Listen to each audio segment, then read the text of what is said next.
Life on the Mississippi, by Mark Twain. Chapter 30. Sketches by the Way. It was a big river below Memphis, banks brimming full everywhere, and very frequently more than full, the waters pouring out over the land, flooding the woods and fields for miles into the interior, and in places to a depth of 15 feet. Signs all about of men's hard work gone to ruin, and all to be done over again, with straitened means and weakened courage. A melancholy picture, and a continuous one. Hundreds of miles of it.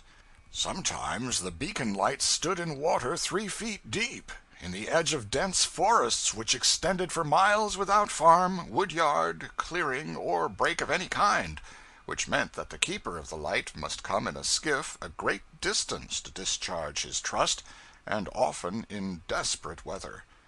Yet I was told that the work is faithfully performed in all weathers, and not always by men, sometimes by women if the man is sick or absent.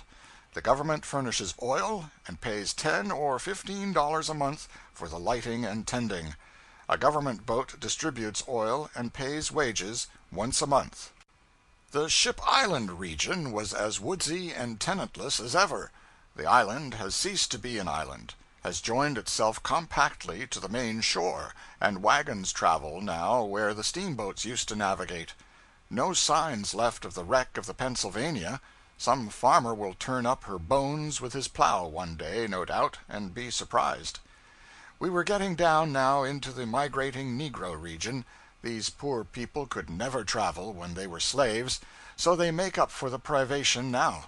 They stay on a plantation till the desire to travel seizes them, then they pack up, hail a steamboat, and clear out. Not for any particular place. No, nearly any place will answer. They only want to be moving. The amount of money on hand will answer the rest of the conundrum for them. If it will take them 50 miles, very well, let it be 50. If not, a shorter flight will do. During a couple of days we frequently answered these hails. Sometimes there was a group of high-water stained tumble-down cabins, populous with colored folk, and no whites visible, with grassless patches of dry ground here and there, a few felled trees, with skeleton cattle, mules, and horses eating the leaves and gnawing the bark. No other food for them in the flood wasteland. Sometimes there was a single lonely landing cabin. Near it the colored family that had hailed us, little and big, old and young, roosting on the scant pile of household goods, these consisting of a rusty gun, some bed ticks, chests, tinware, stools, a crippled looking-glass, a venerable arm-chair, and 6 or 8 base-born and spiritless yellow curs, attached to the family by strings. They must have their dogs, can't go without their dogs. Yet the dogs are never willing, they always object, so, one after another, in ridiculous procession, they are dragged aboard, all 4 feet braced and sliding along the stage, head likely to be pulled off, but the tugger marching determinedly forward, bending to his work, with the rope over his shoulder for better purchase. Sometimes a child is forgotten and left on the bank, but never a dog. The usual river gossip going on in the pilot house. Island number 63, an island with a lovely chute, or passage, behind it in the former times. They said Jesse Jameson in the Skylark had a visiting pilot with him one trip, a poor old broken-down, superannuated fellow, left him at the wheel at the foot of 63 to run off the watch. The ancient mariner went up through the chute and down the river outside, and up the chute and down the river again, and again, and handed the boat over to the relieving pilot, at the end of 3 hours of honest endeavor, at the same old foot of the island where he had originally taken the wheel. A darky on shore who had observed the boat go by about 13 times said, "Clar to gracious, I wouldn't be surprised if dey's a whole line of dem Skylarks." Anecdote illustrative of influence of reputation in the changing of opinion. The Eclipse was renowned for her swiftness. One day she passed along. An old darky on shore, absorbed in his own matters, did not notice what steamer it was. Presently someone asked, "Any boat gone up?" "Yes, sir." "Was she going fast?" "Oh, so, loafing along." "Now, do you know what boat that was?" "No, sir." "Why, uncle, that was the Eclipse." "No, is dat so? Well, I bet it was, 'cause she just went by here a sparkling." Piece of history illustrative of the violent style of some of the people down along here. During the early weeks of high water, A's fence rails washed down on B's ground, and B's rails washed up in the eddy and landed on A's ground. A said, "Let the thing remain so. I will use your rails and you use mine." But B objected, wouldn't have it so. One day A came down on B's ground to get his rails. B said, "I'll kill you," and proceeded for him with his revolver. A said, "I'm not armed." So B, who wished to do only what was right, threw down his revolver, then pulled a knife, and cut A's throat all round, but gave his principal attention to the front, and so failed to sever the jugular. Struggling around, A managed to get his hands on the discarded revolver, and shot B dead with it, and recovered from his own injuries. Further gossip, after which everybody went below to get afternoon coffee, and left me at the wheel alone. Something presently reminded me of our last hour in St. Louis, part of which I spent on this boat's hurricane deck aft. I was joined there by a stranger who dropped into conversation with me, a brisk young fellow who said he was born in a town in the interior of Wisconsin, and had never seen a steamboat until a week before. Also said that on the way down from La Crosse he had inspected and examined his boat so diligently and with such passionate interest that he had mastered the whole thing from stem to rudder blade. Asked me where I was from. I answered, New England. "Oh, a Yank," said he, and went chatting straight along, without waiting for assent or denial. He immediately proposed to take me all over the boat and tell me the names of her different parts, and teach me their uses. Before I could enter protest or excuse, he was already rattling glibly away at his benevolent work, and when I perceived that he was misnaming the things and inhospitably amusing himself at the expense of an innocent stranger from a far country, I held my peace and let him have his way.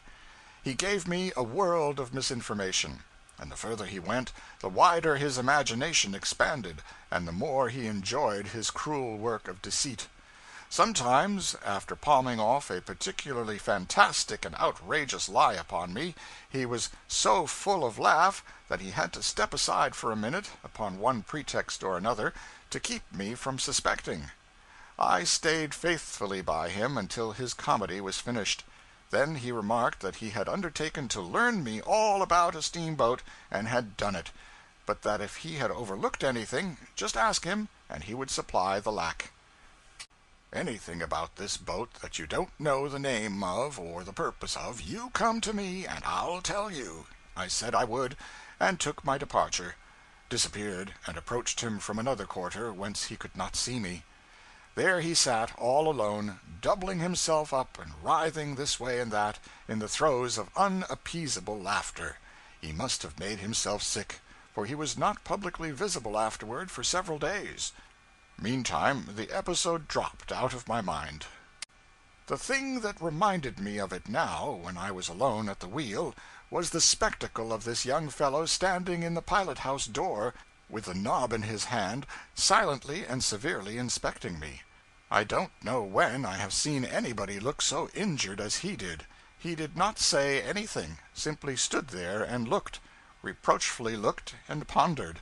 Finally he shut the door and started away, halted on the Texas a minute, came slowly back and stood in the door again, with that grieved look in his face, gazed upon me a while in meek rebuke, then said, "You let me learn you all about a steamboat, didn't you?"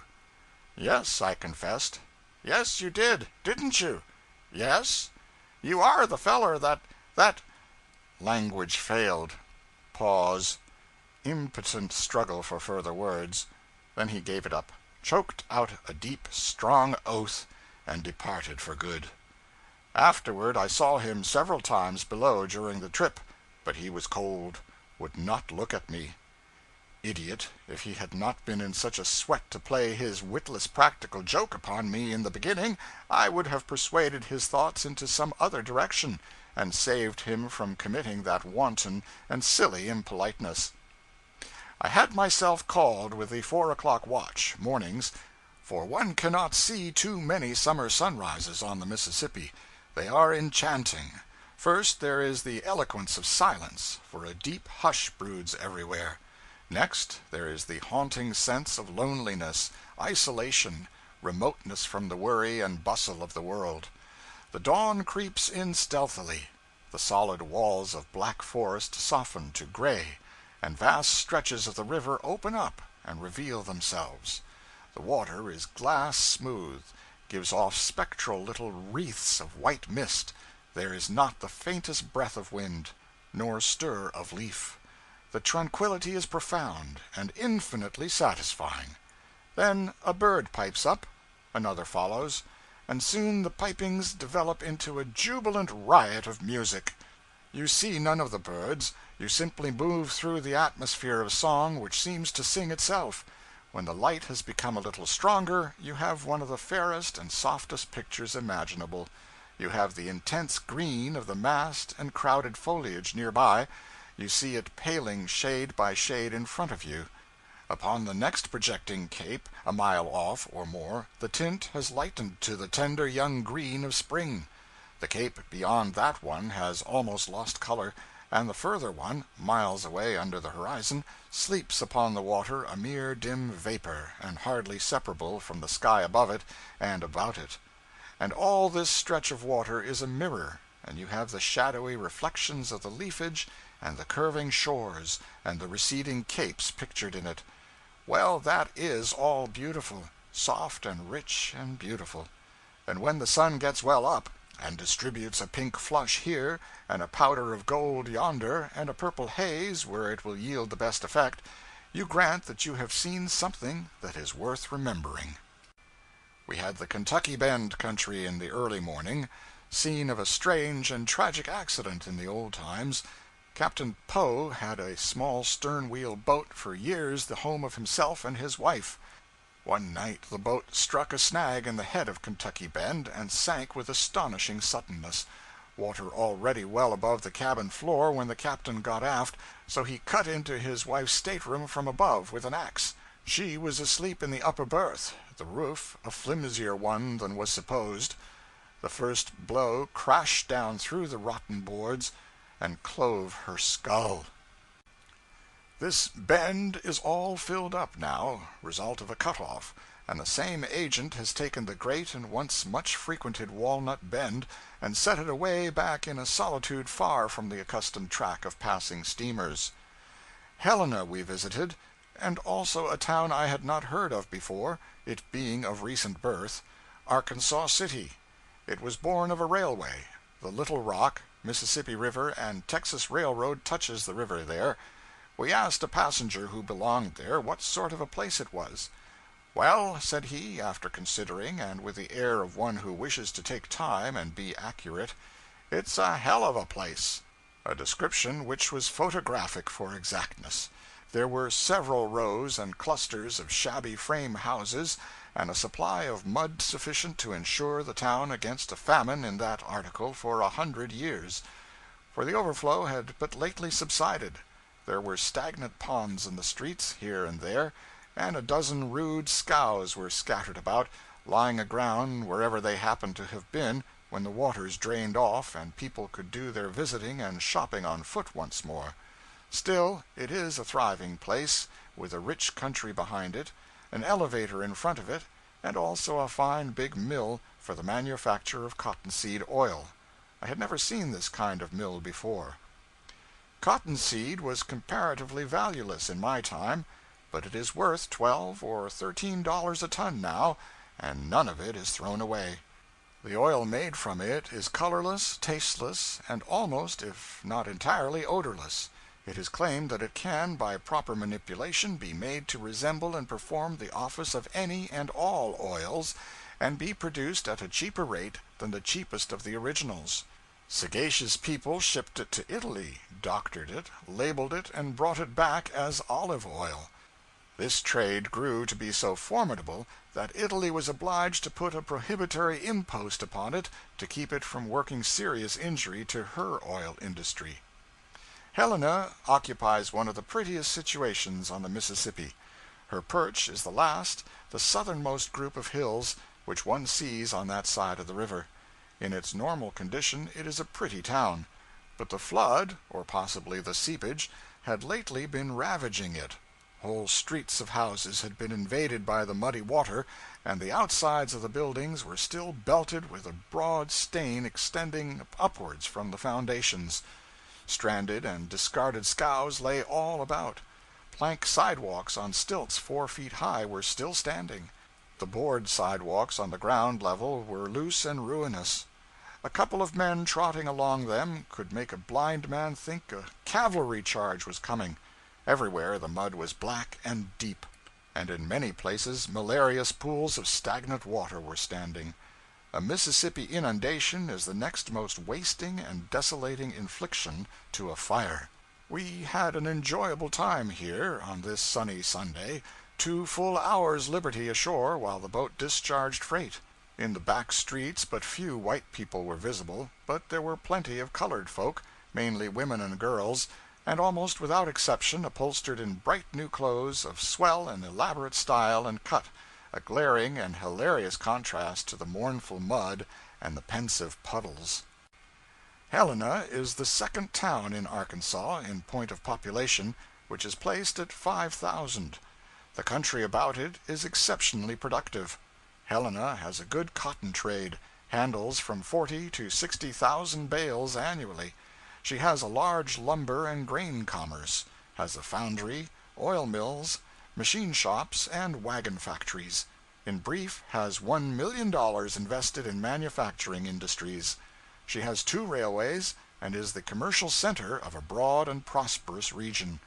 Her gross receipts of money, annually from all sources, are placed by the New Orleans Times-Democrat at $4 million. End of chapter 30.